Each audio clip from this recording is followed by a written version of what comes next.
I'd like to thank everybody for being here. And before I start, I'd like to thank Orthopartner and Charlie for having given me the opportunity to share my experience with you. Dr. DJERFI, I'm an orthodontist in Algiers. And what I'm going to do is tell you my experience as an orthodontist, especially after Orthopartner or the genius arrived in my daily practice. I'm going to try to speak louder.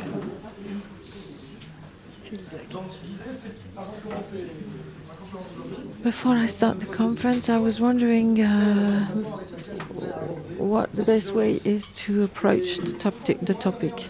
And for me, the best way to approach the topic today in our daily practice would be to ask the right question. And the right question is why. Why we're doing what we do every day when we are here with such a lovely audience, such a great audience. And the question I found to answer both you and myself is every day I look for beauty, and that's the reason why I go to the clinic in the morning or why I'm here today. In Arabic, it says here El Jamal, beauty. And beauty is what we're looking for, because for me, beauty is not luxury. It's not something that only the rich people can afford. Beauty, everybody deserves it, and everybody should be able to afford it. So that's why we should treat our patients not only for diagnosis, this patient is class 2, this patient is a class 3, but rather we should treat them as the heroes of a short experience that we're going to share. And in order to control this, we need to develop what we call a global vision. We need to analyze the patient with a vision that goes beyond a cephalometric analysis. We need to look beyond the cephalometric analysis. So we've all tried this experience. When we finish the patient, we think everything's perfect, we've done a good job, and the patient hates it. Why? Did we do something wrong? Not necessarily. Is the patient wrong? Not even. He's right, we're all right. But simply, we're not talking the same language. So there is a missing link in the orthodontic or therapeutic chain. And that missing link, there is something that I would like to show you now, a video that was shot by Dove. What they did is they recruited a forensic researcher from the FBI who had retired, and they asked him to draw a patient following the description, and between the artist and the patient there was a wall, so the artist could not see the patient. The patient was being described to him, and after a few minutes the artist drew the portrait of our patient. Then they brought somebody else together with the patient. 5 minutes, no emotional commitment, nobody talked. Then the third person described the patient a third time to the artist. And the artist tried to draw the patient again. And in the end, they ended up with completely different portraits, different breed, different ethnic origin, different age. So different portraits for each patient, depending on the description. The one thing that we need to remember from this experience is that out of all the portraits drawn by the forensic artist, the portrait based on the patient's own description was the most matching one. In summary, patients are much more severe about themselves. And when patients said, I don't like it, it's because they see something that you don't see. And if we base ourselves on aesthetics with a digital analysis, it's not working. That's why I'm saying that. We are now entering an era of extravagant aesthetics, whereby we don't see things the same way. And the first thing we need to develop when we're talking about aesthetics is learn to speak the same language as the patient. I'm going to show you a picture. Everybody here will say that this is a beautiful smile. But if I show you this, then you see that he does have problems. It's the same person, but on the first picture you saw just anyone. Here you look at the picture as orthodontists. If I ask you to analyze this photograph as orthodontist, you will say, well, there is protrusion, diastema, an occlusal plane, and if I move away, you will see it's one of the most beautiful smiles in the story of Hollywood. And this is something very important that we need to control in order to understand. Similar result, the patient was treated with a good result, digitally speaking. Whether it's aesthetic or not, well, that depends.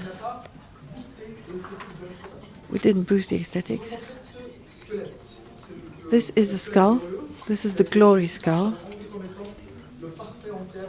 described as being perfect in terms of occlusion.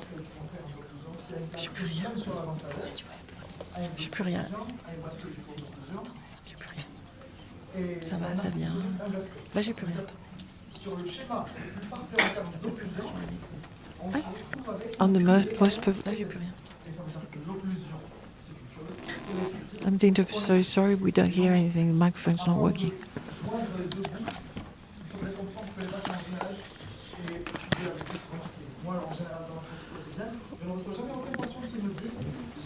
We need to understand that no patient will say, I have a class 2 caspid that bothers me, or a cuspid that bothers me. That's not what the patient says. The patient says, I don't like it. It doesn't look good. And beauty and aesthetics is for the patient, and occlusion is for you. That's your conscience. The oral health is your conscience. Patients know what they want. They want a result that will please them. The three elements that we need to adapt to our conventional treatment are perfect exposure with a wide smile, but wide with some parameters, and then we need to draw the smile arc. That was mentioned earlier when we talked about high bonding positions. And once we start making that mistake, we see that out of 8 pictures, they almost all have the same smile. But if I show you the before pictures, you will understand what orthodontics is all about. Class 2s, class 3, deviations, overbites. Now, the final picture is the same for everybody, but the initial picture is very different. And here we have all kinds of orthodontic cases. And you understand that if you want to try to make aesthetics perfect and correct abnormalities, you need to understand that beauty is not just a binary system. It's not a binary concept that can be quantified with a digital analysis. Occlusion should be assessed this way, it should be analyzed, but that is not what we're going to use to encourage and boost our patients' beauty. I'm not going to dwell too much on this because we don't have enough time. We've got Leo here anyway. It's a very simple game. This is a comfort zone on which we were developed as orthodontists. That's what we normally do and what we've been doing since we went to university. And this is where beauty and magic should be created. So it's a simple decision. It's our job to take a decision. Do we take the one option, the first option, do we take the second option? And if we think like orthodontists who limit themselves to perform orthodontic movements, then you take the first option. If you think in terms of cosmetics, you take the second option. Because you're orthodontists, and usually an orthodontist has something that the others don't have, is that we actually make a mix of both. So the smartest one of us is the one that will take both options. So we need to really think outside the box. We need to learn to think outside the box and control the patient's language know the patient's language and understand the patient's needs, and understand the cosmetics to include that in our orthodontic treatment to speak a universal language. The universal language was long described by Florine Coffin as the power of add dental material, add ceramics, add composites in order to create the perfect smile. We can follow this gentleman and do the same thing, but with movement. David Salver created this concept of the power of movement to create an aesthetic smile. We said that the conventional clinical analysis is something we should know inside out. But the aesthetic analysis is not so easy to quantify, so it's more subjective and something you discuss with the patients. This is a very interesting paper. I can give you the references if you're interested. And it talks about the aesthetic part of dentistry and how to manage it throughout the treatment. It's divided in 3 parts: micro, mini, and micro aesthetics. It talks about every part of facial aesthetics based on the profile change, the chin projection, or the sulcus width, or a small detail with embrasures, because that's what you use to finalize the treatment with a result that exceeds the patient's expectations, and that's how you stand out from the competition. If you see this case, I mean, the initial situation is not a disaster, but we see that the final situation is very aesthetic, because we did not limit ourselves to simply move the teeth. We thought out of the box and outside of the orthodontic movement framework. And even small details will provide a lot of aesthetic advantages. On a similar picture, the patient does not seem to have many issues to begin with, but when you start looking at micro, mini, and macro aesthetics, you can actually finish the job this way. And even if you start analyzing the DSD, you will end up exactly with what you needed. Now, if you start thinking outside of the box, treating a class 3 is not limited to correcting a crossbite or boosting a jaw. Correcting a class 3 is a general analysis for dental analysis on how much the patient's teeth should be exposed. I remember when my teachers used to say that when you're an orthodontist, you are taught to deal with 3 dimensions in space, but an orthodontist will need to adopt a 4th dimension, which is age. We should add the anti-aging parameter in our analysis. Look at this picture. This is an overall, a global face transformation, and that's not surgery, that's just orthodontics. Orthodontics, because when you start looking at exposure, gum exposure, vertical dimension, and you change all of this to change the face without surgery, it can be done.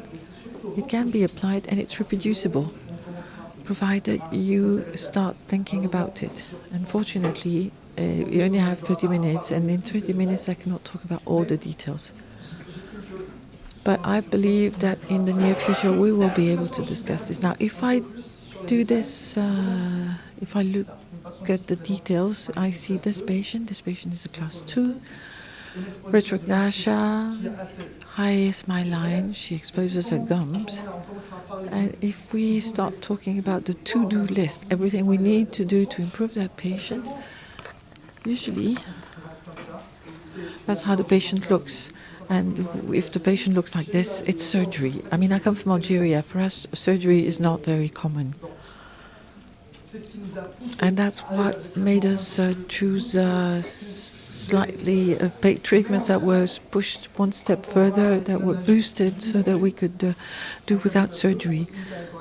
For class 2, you can limit yourself to the dental correction and forget about the profile. Whereas when you look at the setup, if you start if you get involved and then you start analyzing cases outside of the box of the cephalometric analysis, and you start thinking, okay, what is the impact of everything I can do for this patient's profile, vertical dimension, the gums?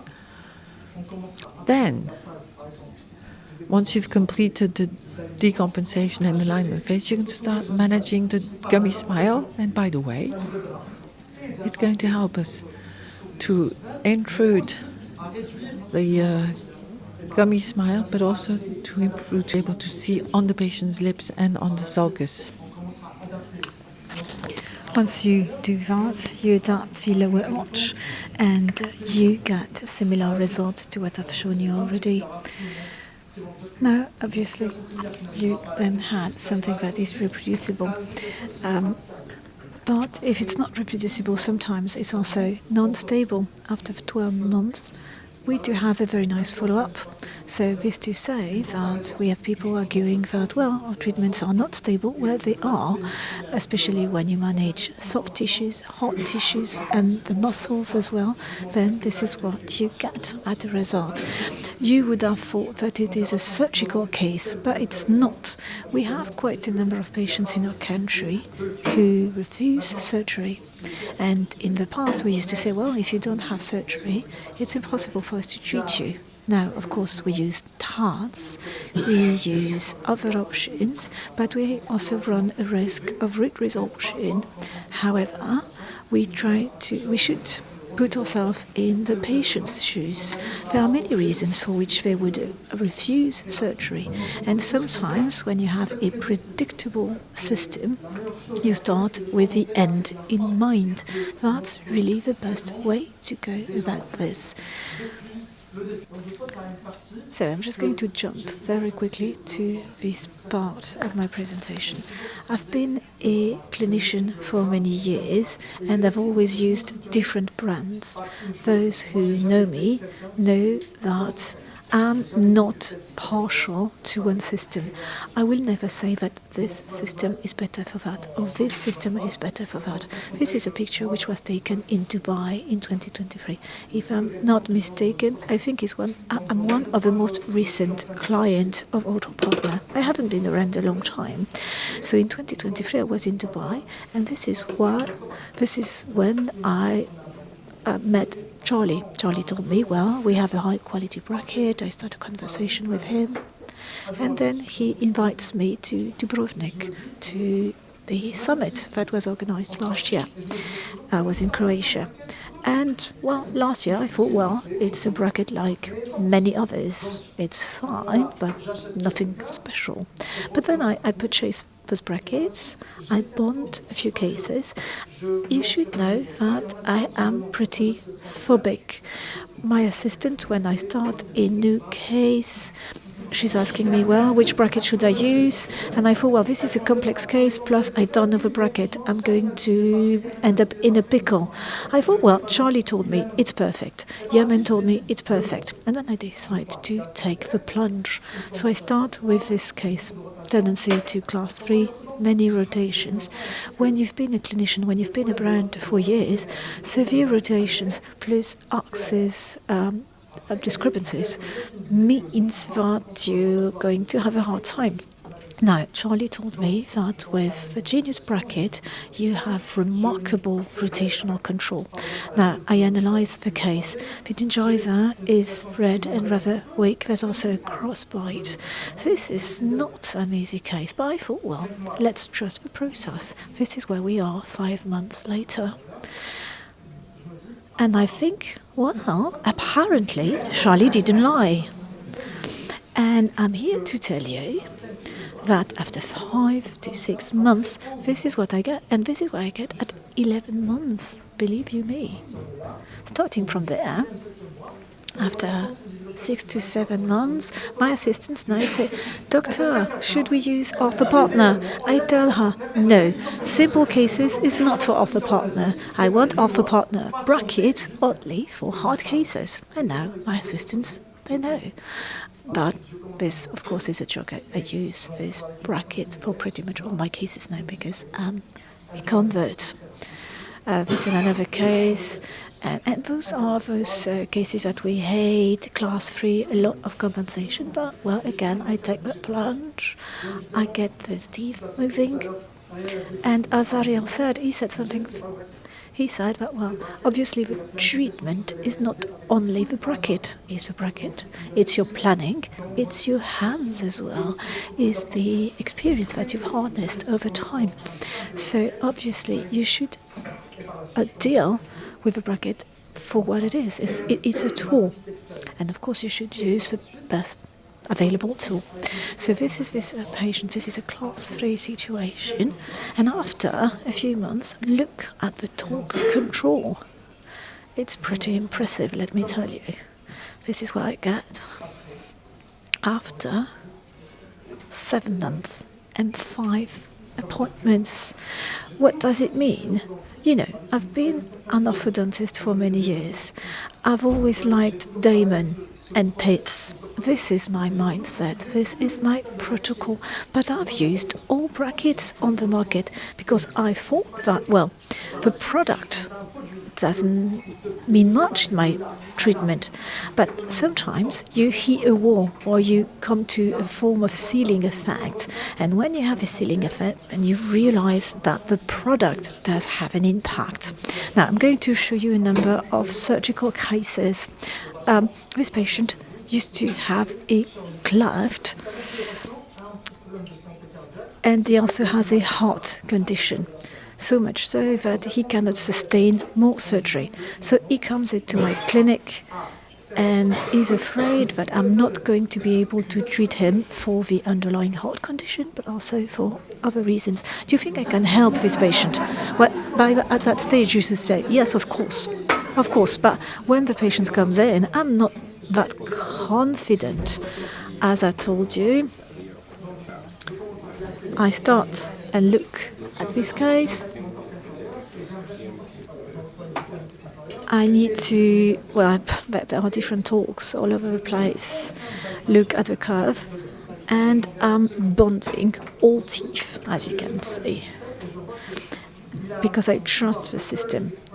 Because there's an early expression of torque with this genius bracket, which I'm really going to leverage for this patient. So I jump again, I take the plunge, I perform the analysis, I look at what I need to do, and lo and behold, after 5 months, if I got that right, this is what I got. So obviously I look at microaesthetic as well, because now I've reached that stage when I'm confident enough I'm going to finish the case, and this is where we are. Now, look, when you have a cleft, usually you have an issue with the lateral teeth, especially when they coincide with the previous cleft, and you see that there's some bone loss in between the laterals and the central, right? And those brackets are very logical. And look, now that I trust the bracket, I know that I have this bone loss in between central and lateral, and I know that I'm also going to have an impact on the root. So look what we did, and I know that I'm going to perform a coronoplasty in order to get exactly to that position after 7 months. There we go. And so I'm going to just change the shape of the crown. Side radiograph, look at this. Now, as I told you before, the product is key. I used not to think that, but now, again, I'm a convert, and I think that the product is very important. I have only a few minutes left, so I'm just going to show 2 cases. One case where I applied a protocol. I'm going to show you the same situation with the genius bracket and with a competitor's bracket. So this is a case which is a borderline extraction case. But if we extract in this patient, we're going to have a deleterious impact on her profile. She was already treated, but she has a relapse. She's a friend of mine, and I want to treat her to the best of my abilities. So you do see that there's obviously proclined teeth, and the external cortical bone, as you can tell, is very thin. If I try to retrude those incisors, I'm going to end up with a fenestration. So I use my usual protocols that I have discussed already.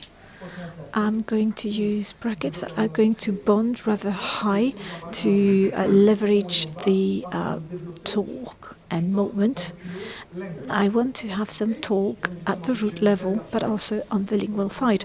And when I get a wider arch, well, obviously I'm not going to gain much space, but I'm going to use TADs, because TADs are going to help me gain this space that I lack. So then after 18 months, this is progress, and this is the situation that I'm at. So after exactly 22 months, this is the achievement. And I would argue that she's ready to, I'm ready to debond. So high positioned bracket, positive torque. The torque is going usually to take time to express itself, but when I have the positive torque, when I can upright the teeth exactly the way I want, look. So from left to right, and the benefit, obviously, from a bone point of view, the cortical bone has been respected, so no fenestration, and I was on the safe side. So obviously, the patient, I'm able to deliver that sort of result after 22 months. We debond, then I also change composites because they needed to be improved, and this is the final case. And I would argue that we have changed her profile. We've been able to upright the anterior segment in less than 2 years. Perfect leveling, perfect uprighting, while preserving the bone health. So those treatments, again, provided you have the right tool, you have the right positive torque that you can add also as you go. And again, it's a question of trust, and you can combine good uprighting, right positioning, and also you avoid damaging the bone. Now, another case. Now that I'm a convert, I use a Virginia system, but this is a patient that I treated before I used the orthopartner bracket. The periodontal tissues are damaged. She was treated prior. She used to have periodontal disease, and she has a number of teeth that are damaged, if you will. So she comes in and she says, well, I was treated elsewhere, but the result that I got was not satisfactory, and I would like to have an aesthetic result. So I try and explain, well, if you want to, we can improve the situation, we can go for veneers or crowns, but if you want to, but we need to improve the orthodontic situation. Now, the periodontal situation is compromised. However, you need to use a system which delivers light forces. The lady is a pharmacist, and she's very much aware that orthodontic treatment means potentially deleterious impact on the periodontal tissues, periodontal bone. So I have quite a wide arch. My main concern here is Perio. I want to strengthen this system, and I know that I'm going to use, but I'm not going to use tarts. So I do upright the teeth. Patient is happy, it's looking good, but look at the torque expression. It's very much not the same case that we had prior. So 6 months progress. And usually I do more finishing. I really focus on micro aesthetic to provide the best possible result. Now this is what we had eventually, 11 months. And everybody tells me, well, she had surgery, right? She had plastic surgery. Well, she's a friend of mine. I can tell you that she didn't had surgery. It's just the dental improvements that completely changed her face. So this patient, initially she wanted veneers, she wanted crowns, and I told her, well, no, we're going to help you with the right orthodontic treatment. And this is exactly what she got. This is exactly what we were able to deliver from a dental point of view.